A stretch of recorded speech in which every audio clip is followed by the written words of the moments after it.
Hello students, welcome to Telugu officers channel. So ఇవాళ మనం మే 22వ తేదీకి సంబంధించిన కరెంట్ అఫైర్స్ చూద్దాం. లాస్ట్ 3 డేస్ నా సిస్టమ్ వర్క్ చేయక ఇంకొన్ని టెక్నికల్ ప్రాబ్లమ్స్ వీటి వల్ల నేను వీడియోస్ చేయలేకపోయానండి. బట్ ఆ వీడియోస్ కూడా నేను మళ్ళీ చేస్తాను. సో ఇవాళ అయితే మనం ఇవాళకి సంబంధించిన కరెంట్ అఫైర్స్ చూద్దాం.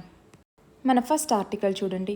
ఇవాళ ఇంటర్నేషనల్ డే ఫర్ బయోడైవర్సిటీ అంటే అంతర్జాతీయ జీవ వైవిధ్య దినోత్సవం. ఎప్పుడు జరుపుకుంటాము అంటే మే 22వ తేదీన. మరి ఈ సంవత్సరం థీమ్ లేదా నినాదం లేదా ఇతివృత్తం అని పిలుస్తాం.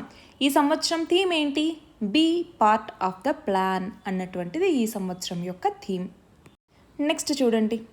అంతరిక్షంలో అంటే స్పేస్లో సామూహికంగా జనహనన ఆయుధాలు ఏవైతే ఉంటాయో ఆ ఆయుధాల మోహరింపును నిషేధించాలి అన్నట్టుగా లాస్ట్ మంత్లో అమెరికా, జపాన్ ఇవి ఒక తీర్మానాన్ని ప్రవేశపెడితే ఆ తీర్మానం యుఎన్ఎస్సిలో యునైటెడ్ నేషన్ సెక్యూరిటీ కౌన్సిల్లో వీగిపోయింది.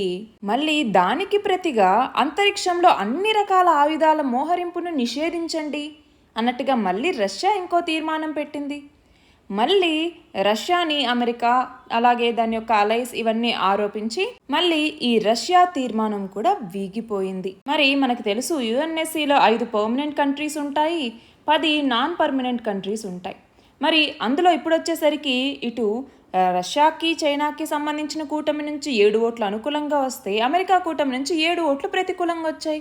మరి 7, 14 ఇంకొకటి ఏంటి? స్విట్జర్లాండ్. ఈ స్విట్జర్లాండ్ అసలు ఓటింగ్లో పాల్గొనలేదు. దాంతో తీర్మానం నెగ్గటానికి కావాల్సినటువంటి 9 ఓట్లు అన్నటువంటివి రాలేదు. దాంతో ఈ తీర్మానం అన్నటువంటిది వీగిపోయింది. మన నెక్స్ట్ ఆర్టికల్ చూడండి. రీసెంట్గా ఇరాన్ అధ్యక్షుడు మరణించారు చాపర్ క్రాష్లో, హెలికాప్టర్ క్రాష్లో. ఏంటి? ఇరాన్కి అజర్బైజాన్కి మధ్య అరస్ రివర్ మీద 2 డ్యామ్లను నిర్మించారు. ఆ డ్యామ్లని ఇనాగ్రేట్ చేసి వస్తూ మధ్యలో వాతావరణం అనుకూలించకపోవడంతో చాపర్ అన్నటువంటిది కూలిపోయింది. ఆ ప్రమాదంలో మరణించారు. మరి ఆ నేపథ్యంలో ఈయన సంతాప యాత్ర అన్నటువంటిది జరుగుతుంది. సో ఇవన్నింటి వల్ల ఈ న్యూస్ని మనం చదువుకుంటున్నాం. అయితే ఇక్కడ మనం తెలుసుకోవాల్సింది ఏంటి అంటే ఇంకొక న్యూస్ ఉంది. అది ఏంటి అంటే కోపర్నికస్ సర్వీస్ సిస్టమ్ అన్నటువంటిది. యూరోపియన్ యూనియన్కి సంబంధించినటువంటి కోపర్నికస్ సర్వీస్ అంటే ఏంటి? అది ఇరాన్కి సంబంధించి ఇలా రైసీస్ యొక్క ఈ చాపర్ క్రాష్ అవ్వటాన్ని ఎలా సార్ట్అవుట్ చేయగలదు అన్నటువంటిది మనకి ఇప్పుడు న్యూస్లో ఉంది. మరి ఈ నేపథ్యంలో అసలు ఏంటి కోపర్నికస్ సర్వీస్ అంటే? మనం చూస్తే యూరోపియన్ యూనియన్ యొక్క స్పేస్ ఇనిషియేటివ్ అనమాట ఇది.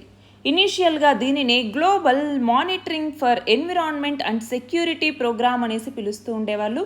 1998లో యూరోపియన్ యూనియన్ దీన్ని స్టార్ట్ చేసింది. దీని ద్వారా ఏంటి అంటే శాటిలైట్స్ నుంచి గ్లోబల్ డేటాని మొత్తం తీసుకోవటానికి ఇది ఉపయోగపడుతుంది. అంతేకాదు గ్రౌండ్ బేస్డ్ కావచ్చు, ఎయిర్ బాన్ కావచ్చు, సీ బాన్ కావచ్చు, అంటే వీటన్నింటిలోనూ మెజర్మెంట్ చేయటానికి ఎన్విరాన్మెంట్కి సంబంధించిన ఇన్ఫర్మేషన్ని తీసుకోవటానికి ఇది ఉపయోగపడుతుంది. ఈ డేటాని ఆల్రెడీ అక్కడ ఉన్నటువంటి researchers, policy makers, public authorities అలాగే ప్రైవేట్ యూజర్స్ వీళ్ళందరూ కూడా వాడతారు.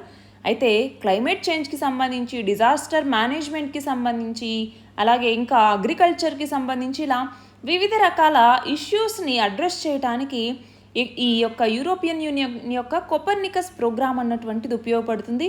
మరి ఇప్పుడు ఈ సిస్టమ్ని యూజ్ చేసి ఈ ఇన్ఫర్మేషన్ని తీసుకుంటే అది దీనికి ఏమైనా ఉపయోగపడుతుందా అన్నటువంటిది ఇప్పుడు ఉన్నటువంటి మనకి డిస్కషన్. మరి ఇప్పుడు రైసీ మరణం తర్వాత ఇరాన్కి అధ్యక్షుడిగా ఎవరవుతారు అన్నటువంటి క్వశ్చన్ వచ్చినప్పుడు మనకి ఇరాన్ రాజ్యాంగం ప్రకారం అక్కడ ఎవరైతే ఫస్ట్ వైస్ ప్రెసిడెంట్గా ఎన్నికయ్యి ఉంటారో ఆ ఫస్ట్ వైస్ ప్రెసిడెంటే తాత్కాలిక ప్రెసిడెంట్గా వ్యవహరించటం జరుగుతుంది. అయితే 50 రోజుల లోపల మళ్ళీ తిరిగి ఎన్నికలు నిర్వహించాలి. నార్మల్గా అయితే 2025లో ఎన్నికలకు వెళ్ళబోతున్నటువంటి దేశం.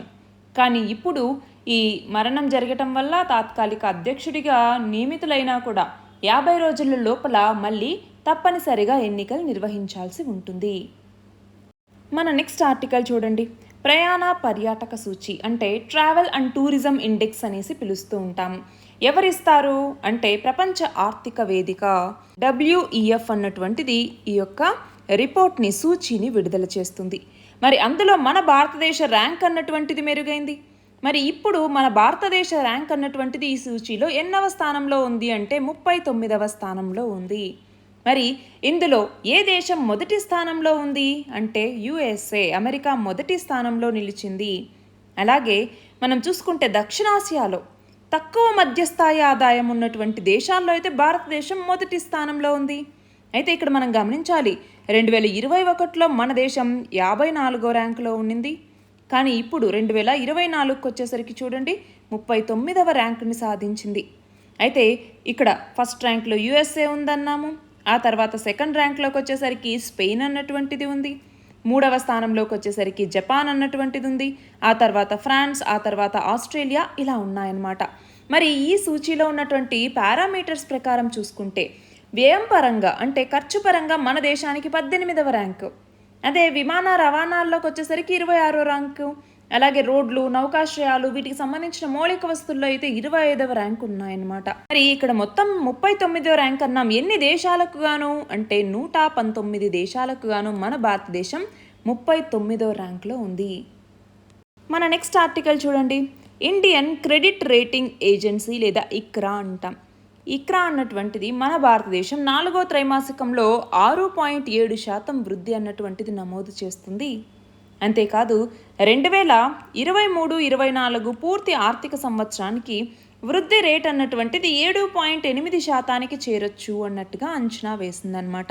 అంతేకాదు ఇప్పుడు మనం చూసుకుంటే ఇప్పుడు 4వ త్రైమాసికంలో అంటే 4th క్వార్టర్లోకి వచ్చేసరికి 6.7% ఉన్నింది. అదే థర్డ్ క్వార్టర్లోకి వచ్చేసరికి మనం చూస్తే 8.4% ఉన్నింది. అలాగే సెకండ్ క్వార్టర్లోకి వచ్చేసరికి 8.1% ఉన్నింది. ఫస్ట్ క్వార్టర్లో ఏమో 8.2% ఉన్నింది. అంటే వరుసగా 3 త్రైమాసికాల పాటు 8% నడిచింది. కానీ 4వ త్రైమాసికంలో మాత్రం కొంచెం తగ్గింది. రీజన్ ఏంటి? విక్రయాలు అన్నటువంటివి తగ్గాయి, అలాగే కమాడిటీస్ ధరలు అన్నటువంటివి తగ్గాయి, దాంతో లాభాలు అన్నటువంటివి తగ్గాయి. కొన్ని పరిశ్రమల్లో సరైనటువంటి లాభాలు లేకపోవటం వల్ల కూడా వృద్ధి అన్నటువంటిది ఈ 4th క్వార్టర్లో తగ్గింది అన్నట్టుగా ఇక్కడ అంచనా వేసింది.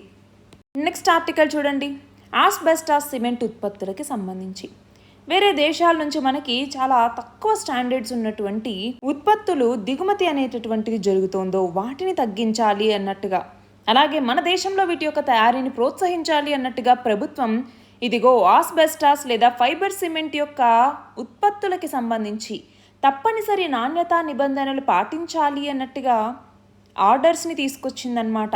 దాని పేరు చూడండి, ఆస్బెస్టాస్ లేదా ఫైబర్ సిమెంట్ ఆధారిత ఉత్పత్తులు నాణ్యతా నియంత్రణ ఆర్డర్ 2024. దీనికి సంబంధించి డిపిఐఐటి అంటే పరిశ్రమ ప్రోత్సాహక అంతర్గత వాణిజ్య విభాగం ఇది నోటిఫికేషన్ని జారీ చేసింది. దీని ప్రకారం bureau of Indian standard BIS నిబంధనలకు అనుగుణంగా ఉత్పత్తులు లేకపోతే వాటిని ఉత్పత్తి చేయటం, విక్రయించటం, ట్రేడ్ చేయటం, దిగుమతి చేయటం ఇలాంటివేవీ కూడా చేయకూడదు అన్నట్టుగా ఒక నాణ్యత నిబంధన అనేటటువంటిది ఉండాలి అన్నట్టుగా జారీ చేసిందనమాట. నెక్స్ట్ చూడండి, ఆంధ్రప్రదేశ్ రాష్ట్రంలో ఉన్నటువంటి ప్రాథమిక వ్యవసాయ సహకార సంఘాలు అంటే ప్రైమరీ అగ్రికల్చరల్ క్రెడిట్ సొసైటీస్ ఏవైతే ఉంటాయో ఈ ప్యాక్స్లో పనిచేస్తున్న ఉద్యోగులు 62 ఏళ్ళు పూర్తయ్యే వరకు కూడా సర్వీసుల్లో కొనసాగచ్చు అన్నట్టుగా ఏపీ హైకోర్టు చెప్పింది. అంటే ఈ ప్యాక్స్ ఉద్యోగుల్లో ఎవరైనా 60 ఏళ్ల తర్వాత పదవి విరమణ చేసి ఇంకా 62 ఏళ్ళు పూర్తి కాకపోతే వాళ్ళని మళ్ళీ పునర్నియమించాలి అన్నట్టుగా ఆదేశించింది. అంతేకాదు వాళ్ళకి వేతన బకాయిలు కూడా చెల్లించాలి అన్నట్టుగా తేల్చి చెప్పింది కూడా. అయితే ఇక్కడ గుర్తుంచుకోవాలి, ఈ ఉత్తర్వు అన్నటువంటిది 60 ఏళ్ళు పూర్తి కావటానికి ముందు ఎవరైతే వ్యాజ్యాలు దాఖలు చేస్తారో ఆ పిటిషనర్లకు మాత్రమే వర్తిస్తుంది అన్నట్టుగా చెప్పటం జరిగింది. నెక్స్ట్ చూడండి, తెలంగాణ రాష్ట్ర ప్రభుత్వం నార్మల్గా ఏ రాష్ట్ర ప్రభుత్వం అయినా కూడా మనకి వర్షాకాలం వచ్చే ముందు ఆ రాష్ట్ర వ్యవసాయ శాఖ అన్నటువంటిది ఒక ప్రణాళిక చేస్తుంది. ఏమని? ఇదిగో ఈ సంవత్సరం ఇన్ని లక్షల ఎకరాల్లో సాగుని అంచనా వేయాలి, అంతేకాదు ఇంతకు ముందు కన్నా ఎంత ఎక్కువ అంచనా వేయాలి, ఏమేం పంటల ప్రాధాన్యత ఇవ్వాలి అన్నట్టుగా ఆలోచించుకుంటుంది. అలాగే ఇక్కడ తెలంగాణ రాష్ట్ర వ్యవసాయ శాఖ కూడా ఒక ప్రణాళికనిచ్చింది. దాని ప్రకారం ఏంటి, మొత్తంగా ఇప్పుడు 151.93 లక్షల ఎకరాల్లో సాగు అంచనాను వేసింది. లాస్ట్ ఇయర్ కన్నా 11.19 లక్షల ఎకరాలని ఎక్కువగా ఇప్పుడు అంచనా వేసింది. అందులోనూ వరి, పత్తి పంటలకి ఎక్కువగా స్థానం ఇవ్వటం జరిగింది. చూడండి, వరి మొదటి స్థానం, దాని తర్వాత పత్తి, తర్వాత మొక్కజొన్న, తర్వాత కందులు, సోయాబీన్, మిరప, మామిడి, ఆయిల్ పామ్. ఇలాగా మనం చూస్తే సాగు విస్తీర్ణం అన్నటువంటిది ఎన్ని ఎకరాల్లో ఎలా అంచనా వేసింది అన్నట్టుగా ఇక్కడ ఇచ్చారనమాట. అయితే ఇక్కడ ఇంకొక డేటాని కూడా మనం తీసుకోవచ్చు.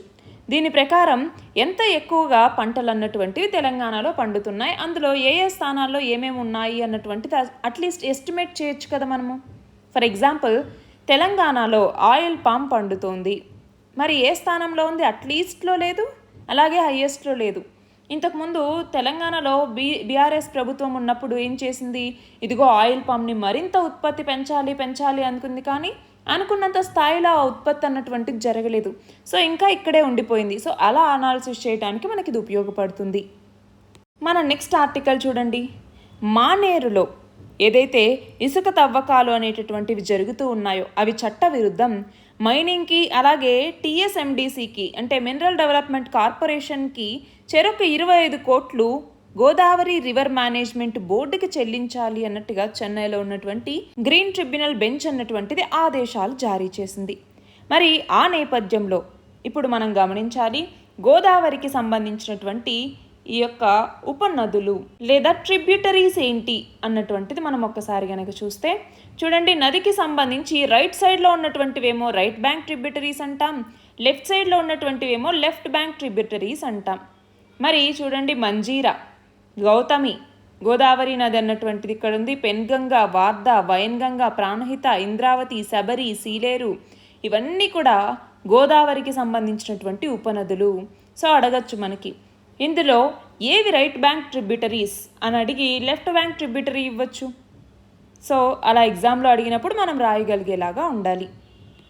నెక్స్ట్ చూడండి, ఇరాన్ అధ్యక్షుడైనటువంటి ఇబ్రహీం రైసీ, ఈయన హెలికాప్టర్ ప్రమాదంలో మరణించారు. అజర్బైజాన్ ప్రావిన్స్లో ఉన్నటువంటి అటవీ ప్రాంతంలో ఇది కుప్పకూలింది అన్నట్టుగా. నెక్స్ట్ చూడండి, కాలిఫోర్నియాలో ఉన్నటువంటి సాక్రమెంటో సుపీరియర్ కోర్టు జడ్జిగా తెలుగు మహిళ అయినటువంటి జయా బాడిగా ఈమె నియమితులయ్యారు. అలా తెలుగు రాష్ట్రాల నుంచి పదవికి ఎంపికైనటువంటి తొలి మహిళగా కూడా ఈమె గుర్తింపు పొందారు. ప్రపంచ పారా అథ్లెటిక్ ఛాంపియన్షిప్లో జీవాంజీ దీప్తి ఈమె బంగారు పతకాన్ని నెగ్గింది. రీసెంట్గా జపాన్లో జరిగినటువంటి మహిళల T20 400 మీటర్ల పరుగులో ఈమె మొదటి స్థానంలో నిలిచి బంగారు పతకాన్ని చేజిక్కించుకుంది. అంతేకాదు 2023లో ప్యారిస్లో బ్రెనా క్లార్క్ ఆమె నమోదు చేసినటువంటి రికార్డ్ని ఈమె అధిగమించింది కూడా. ప్రస్తుత ఆర్థిక సంవత్సరంలో భారత ఆర్థిక వ్యవస్థ 6.6% వృద్ధి రేటును నమోదు చేయొచ్చు అన్నట్టుగా మూడీస్ రేటింగ్స్ అంచనా వేసింది. వచ్చే ఆర్థిక సంవత్సరం అంటే 2025-26లో అయితే 6.2% వృద్ధి అనేటటువంటిది నమోదవ్వచ్చు అనేసి అంచనా వేసింది. 2015 నాటి ప్రముఖ బాలీవుడ్ చిత్రమైనటువంటి బాజీరావ్ మస్తానీలో ఏ హీరోయిన్ నృత్యం చేసినటువంటి దివానీ మస్తానీ పాటని పొగుడుతూ ఆస్కార్ రీసెంట్గా తన అధికారిక ఇన్స్టాగ్రామ్ ఖాతాలో ఆ వీడియోని పోస్ట్ చేసింది అంటే దీపికా పదుకొనే. మరాఠీ కవ్వాలి మేళవింపులో ఈ పాట అన్నటువంటిది జరుగుతుంది. ఐక్యరాజ్య సమితి పర్యావరణ కార్యక్రమం UNEP అలాగే యూకేకి చెందినటువంటి waste and resource action programme ఈ సంస్థలు రూపొందించినటువంటి ఆహార వృధా సూచీ నివేదిక ప్రకారం ప్రపంచవ్యాప్తంగా 2022లో ఎన్ని కోట్ల టన్నుల ఆహార పదార్థాలు అన్నటువంటి వృధా అయ్యాయి? 105 కోట్ల టన్నులు. మనం చూస్తే ప్రపంచవ్యాప్తంగా 550 కోట్ల టన్నుల మేర ఆహార పదార్థాలు ఉత్పత్తి అయితే అందులో 105 కోట్ల టన్నులు ఇలా ఆహార పదార్థాలు వృధా అయిపోయాయి. అంటే ఇక్కడ మనం గమనిస్తే ఈ 2022లో ప్రపంచవ్యాప్తంగా వృధా అయిన మొత్తంలో గృహాల వాటానే 60%, అంటే ఇళ్లలోనే 60% వేస్టేజ్ జరుగుతుంది. హోటళ్ళు రెస్టారెంట్లలో 28%, ఇతర చోట్ల 12% ఈ ఫుడ్ వేస్టేజ్ అన్నటువంటిది జరుగుతుంది. 125 దేశాలతో కూడినటువంటి ప్రపంచ ఆకలి సూచి 2023లో భారతదేశం ఎన్నో స్థానంలో ఉంది అంటే 111వ స్థానంలో. అందులో శ్రీలంక 60 స్థానంలో ఉంటే బంగ్లాదేశ్ 81, పాకిస్తాన్ 102, అంటే మనకన్నా ఇవి కొంచెం మెరుగైన స్థానాల్లోనే ఉన్నాయి. ఐక్యరాజ్య సమితి ప్రపంచ ఆహార కార్యక్రమం UNFWP ప్రకారం ప్రపంచవ్యాప్తంగా ఎంతమంది తీవ్ర స్థాయి క్షుద్బాధ అంటే ఆకలిని అనుభవిస్తూ ఉన్నారు అంటే 78.3 కోట్ల మంది ప్రపంచవ్యాప్తంగా ఆకలి బాధని అనుభవిస్తున్నారు. ఇవి ఇవాల్టి important articles. All the very best and thank you very much.